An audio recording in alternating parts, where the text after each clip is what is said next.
Imagine the unthinkable. 16 lives extinguished in a single devastating moment.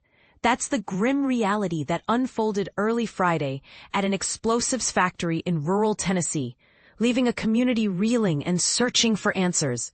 The blast, which leveled the Accurate Energetic Systems plant in McEwen, Tennessee, was so powerful it was felt for miles, leaving behind a scene of utter destruction, a smoldering landscape of twisted metal, charred vehicles, and shattered hopes. Authorities have confirmed that there were no survivors.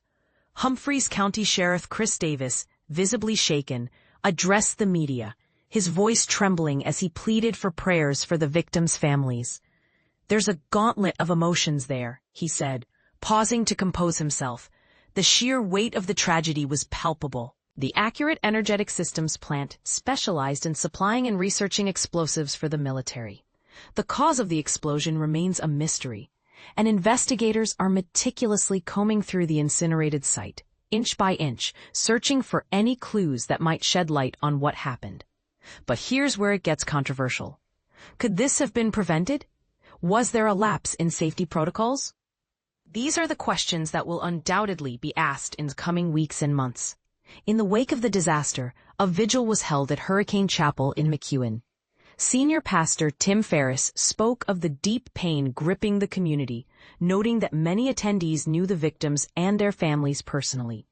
"There's a lot of people hurting, a lot of people who are crying a lot of tears," he said. "We are sad that our community is going through this, but it's a tremendous opportunity for the church to minister to a lot of those people today." Ferriss described the initial shock and numbness felt by some of the families, a state that tragically gave way to raw emotion as the reality of their loss began to sink in. Pamela Jane Brown, a local resident, joined others in prayer for the missing and their families. She recounted how an acquaintance was injured while driving near the plant during the explosion. "I was heartbroken," she said, adding that the prayer gathering provided a sense of community and support. This emphasizes the tight-knit nature of rural communities and their resilience in the face of adversity. To expedite the identification process, state officials deployed a rapid DNA team to analyze the remains recovered from the site. Sheriff Davis emphasized the challenging and dangerous nature of the recovery operation, explaining that approximately 300 responders are working cautiously amidst damaged and volatile explosive materials.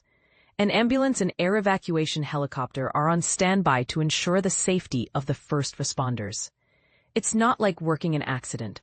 It's not like working a tornado. We're dealing with explosions, and I would say at this time we're dealing with remains," Davis somberly stated. Guy McCormick, a supervisory special agent with the U.S. Bureau of Alcohol, Tobacco, Firearms, and Explosives, ATF, explained that explosive specialists and bomb technicians are working to secure the area before national ATF investigators can begin their work. He noted that the instability caused by the heat and pressure from the explosion makes the scene particularly hazardous. Davis cautioned that it could take days, weeks, or even months to rule out foul play, leaving a cloud of uncertainty hanging over the investigation. And this is the part most people miss. The investigation will be complex and time-consuming, potentially uncovering uncomfortable truths about safety standards and regulatory oversights. The plant is nestled in a heavily wooded area between the Tennessee River and Nashville, surrounded by modest homes inhabited by what local resident Terry Bagsby described as good old country people. Bagsby, who works at a nearby gas station, shared that the community is deeply saddened by the tragedy. "I don't know how to explain it, just a lot of grief," he said, adding that he knew people who worked at the plant. Counselors are being made available to grieving students, recognizing the impact of the tragedy on the younger generation. A vigil held at the church in McEwen saw mourners praying, singing, and offering comfort to one another. Pastor Ferriss highlighted the area's history of tragedy, including a recent deadly flood, and requested prayers for the first responders, acknowledging the physical and mental toll their work takes on them. The Accurate Energetic Systems website describes its 8-building facility in Bucksnort, about 60 miles southwest of Nashville, as a place where explosives and ammunition are processed.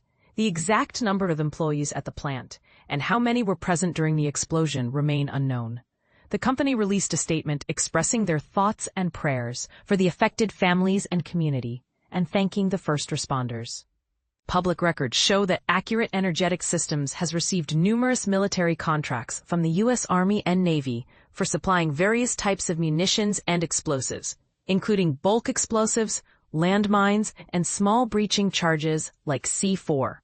When the explosion occurred, residents as far away as Lobelville, a 20-minute drive from the plant, felt their homes shake. Gentry Stover, a resident of Lobelville, said he was jolted awake by the blast. Initially believing his house had collapsed, Tennessee Governor Bill Lee has stated he is monitoring the situation and asked for prayers for the families affected. The U.S. has a history of workplace accidents, including the Monongah coal mine explosion in 1907, which killed 362 men and boys. Accidents in the 1960s led to the creation of OSHA. In 2019, Accurate Energetic Systems was fined for violations related to worker safety regarding hazardous chemicals and radiation. A similar explosion at another ammunition facility in the same community in 2014 resulted in 1 death and several injuries. Is this a pattern? Are existing regulations sufficient, or is there a need for stricter oversight of explosives manufacturing plants? This devastating event raises serious questions about workplace safety, regulatory oversight, and the inherent risks associated with the explosives industry. What steps can be taken to prevent similar tragedies from happening in the future? Do you believe the current safety regulations are adequate? Share your thoughts and opinions in the comments below.